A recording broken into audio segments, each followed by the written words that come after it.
మీరు ఇంతగానం చెప్తున్నారు. కాంగ్రెస్ వచ్చింది, కరువు వచ్చింది, కాంగ్రెస్ వచ్చింది, కరెంట్ కట్స్. అది కూలిపోయింది. కాళేశ్వరం 1,00,000 కోట్లు పెట్టి బీజేపీ తెలంగాణకి గాడిద గుడ్డు చేసింది అని అంటున్నారు. అసలు ఖమ్మం పైన మీ వ్యూహం ఏంటి? శూన్యం అని అంటున్నారు. ఇది కొంచెం ఓవర్ కాన్ఫిడెన్స్ అనిపించట్లేదా మీకు? ఒకవైపు చూసుకుంటే చంద్రబాబు నాయుడు టీడీపీ తమ్ముళ్ళు బీజేపీకి సపోర్ట్ చేయండి అని అన్నారు. మీకు ఇక్కడ ప్రత్యర్థి బీఆర్ఎస్ఆ బీజేపీ? మరి మరోవైపు మీ వియంకుడు బీఆర్ఎస్ నుంచి మెదక్లో బరిలో ఉన్నారు కదా, మరి వారికి మీ సపోర్ట్ ఏం లేదా?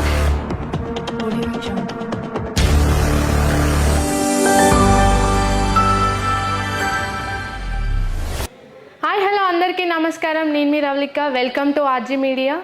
సో మనం ఇప్పటికిప్పుడు ఖమ్మంలో చూసుకుంటే ఈరోజే కాంగ్రెస్లో భారీ చేరికలు జరుగుతున్నాయి.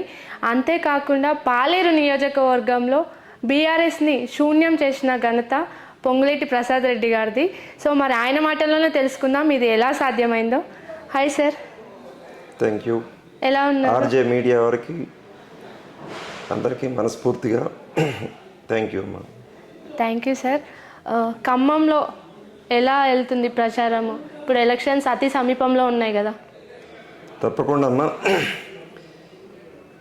ఈ 13వ తారీఖు నాడు జరగబోయే పార్లమెంట్ ఎలక్షన్లో లాస్ట్ 15 డేస్ నుంచి చాలా పాలేరు కాన్స్టిట్యున్సీలో ప్రతి గ్రామానికి, ప్రతి పల్లెకి, ప్రతి తండాకి వెళ్ళి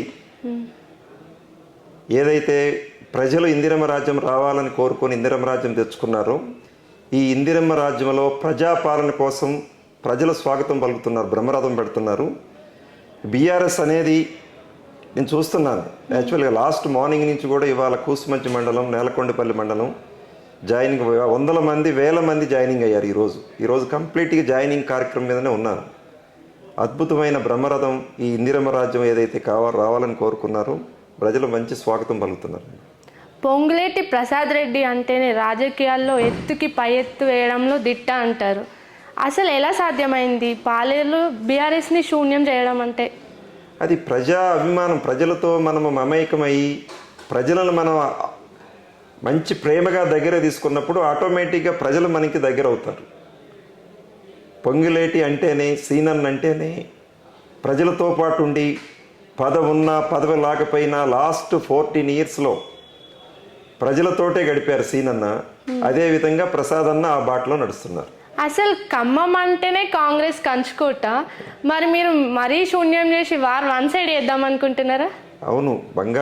బీఆర్ఎస్ పార్టీ అనేది బంగాళాఖాతంలో కలిసిపోయింది. కేసీఆర్ అనేవాడు మాటల గారెటతోటి ఈ తెలంగాణ ప్రజల్ని, ఖమ్మం జిల్లా ప్రజల్ని బురిడి కొట్టించి ఈ పథకాలు, ఈ బెడ్రూము, ఆ బెడ్రూము, ఈ బెడ్రూము, ఇంటికి ఒక ఉద్యోగం అన్నాడు, దళితులకి 3 ఎకరాల భూమి అన్నాడు, దళితులకు దళిత బంధు అన్నాడు, రైతులకు రుణమాఫీ అన్నాడు. ఏ ఒక్కటి కూడా మాయ మాటలతోటి, మాటల గారెటతోటి కేసీఆర్ అనేవాడు చేశాడు. అది ప్రజలు గమనించి ఇందిరమ్మ రాజ్యం రావాలని కోరుకొని ఇందిరమ్మ రాజ్యం తెచ్చుకున్నారు. ఇందిరమ్మ రాజ్యంలో ప్రజలంతా, ఓటర్లంతా కూడా చాలా హ్యాపీగా ఇందిరమ్మ రాజ్యంలో ఎంజాయ్ చేస్తున్నారు. అసలు గెలుపుకి మీ వ్యూహ రచన ఏంటి? 1,00,000 మెజారిటీ మీరే ఇద్దాం అనుకుంటున్నారా?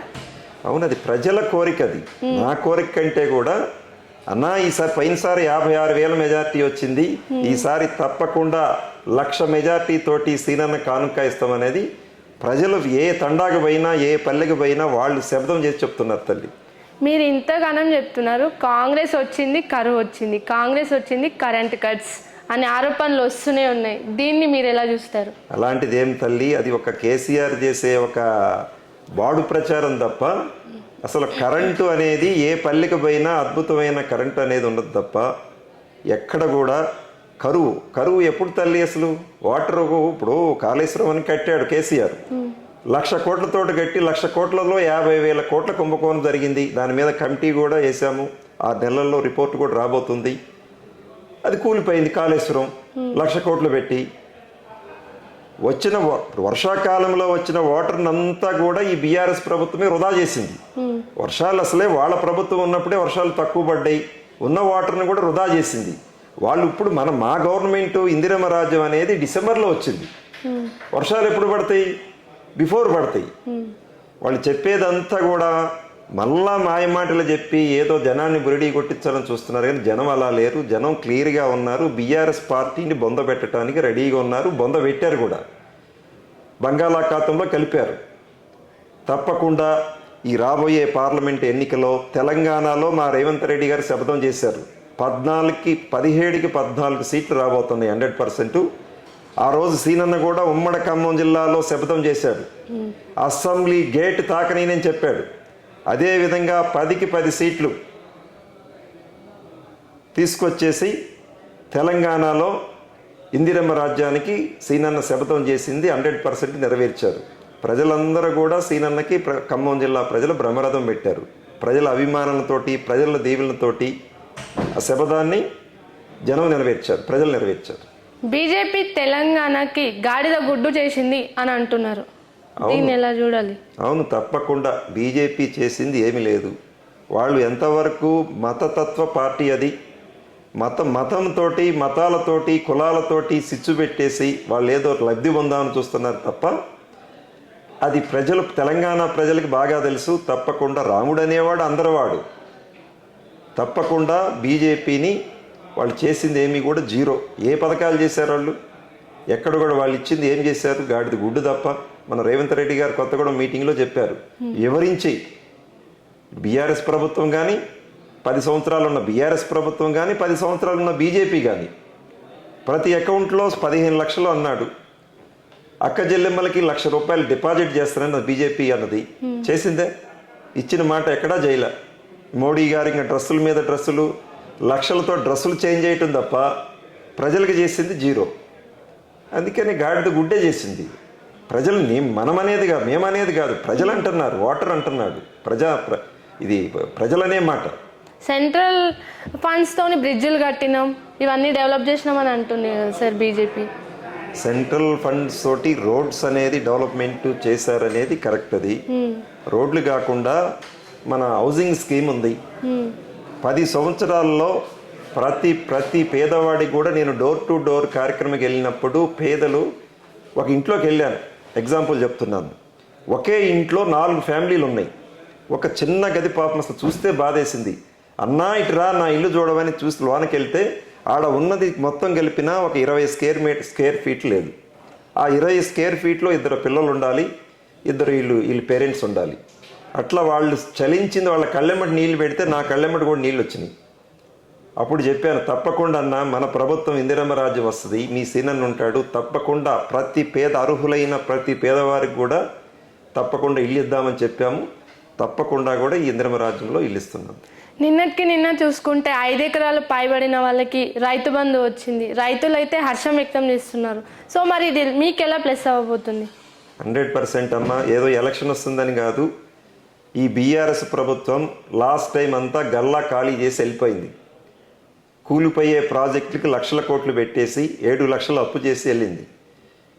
మా బట్టి గారు కానివ్వండి, రేవంత్ రెడ్డి గారు కానివ్వండి, దాన్ని నిధులు సమకూర్చుకొని స్టెప్ బై స్టెప్ వాళ్ళు అసలు 1వ తారీఖు 5వ తారీఖు లోపల ఎప్పుడు కూడా ఎంప్లాయీస్ శాలరీస్ ఇవ్వలేదు. అలాంటిది తప్పకుండా 5వ తారీఖు లోపల శాలరీస్ ఇస్తున్నాము. అట్నే ఈ రైతు బంధు కూడా వాళ్ళు రైతు బంధు అన్నారు, మేము రైతు భరోసా అంటున్నాము. తప్పకుండా నిధులు సమకూర్చే పనిలో ఉన్నారు. తప్పకుండా ఇచ్చిన మాటని తూచా తప్పకుండా ఎన్ని కష్టాలు వచ్చినా ఎన్ని ఇబ్బందులు వచ్చినా ఇచ్చిన గ్యారంటీ. కాంగ్రెస్ పార్టీ అంటేనే ఒక గ్యారంటీ పార్టీ. తప్పకుండా ఇచ్చిన మాట ప్రకారంగా ప్రతి వాగ్దానాన్ని నెరవేర్చే పార్టీ కాంగ్రెస్ పార్టీ. తప్పకుండా ఆ భాగంగానే మన రైతు భరోసా కంప్లీట్ చేశాం. అసలు 2 పార్టీలు శూన్యం అని అంటున్నారు. ఇది కొంచెం ఓవర్ కాన్ఫిడెన్స్ అనిపించట్లేదా మీకు? లేదు తల్లి, చెప్పేది నేను చెప్పేది కాదు, ప్రజలు చెప్పేది అది. ప్రజలు ఏ ఇంటికి వెళ్ళినా, ఏ గ్రామం వెళ్ళినా, ఏ పల్లె వెళ్ళినా, ఏ తండా వెళ్ళినా ప్రజల తీర్పు ఇవ్వబోతున్నారు తప్ప అది నేను చెప్పే నా మాట కాదు. అది ప్రజల మాట. మీరు చూస్తారు కదా, జూన్ 3వ తారీఖు నాడు ప్రజలు బ్రహ్మాండమైన తీర్పు ఇవ్వబోతున్నారు. ఆ తీర్పులో డిపాజిట్లు 100% డిపాజిట్లు గల్లంతైపోతున్నాయి. అది నేను తీర్పు కాదు, ప్రజలు చెప్పే తీర్పు. అది ప్రజలు తీర్పు ఇవ్వబోతున్నారు. అది ప్రజలు చెప్పే మాటే మీతో చెప్పాను తప్ప వేరే నేను చెప్పే మాట కాదు. ఒకవైపు చూసుకుంటే చంద్రబాబు నాయుడు టీడీపీ తమ్ముళ్ళు బీజేపీకి సపోర్ట్ చేయండి అని అన్నారు. అది మీకు ఖమ్మంలో ఏమైనా ఎఫెక్ట్ చూపిస్తుందా? అసలు ఈ ఖమ్మం జిల్లాలో మా తెలుగు తమ్ముళ్ళు సిపిఐ సంబంధించినది, ముఖ్యంగా తెలుగు తమ్ముళ్ళు, నేను ప్రతి గ్రామానికి ప్రతి పల్లెకి వెళ్తున్నాను.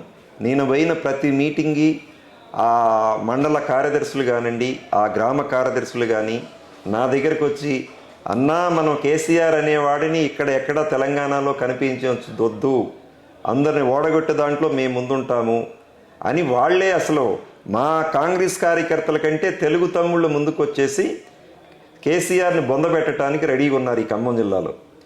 వాళ్ళకి టార్గెట్ కేసీఆర్, తెలుగు తమ్ముళ్ళకి.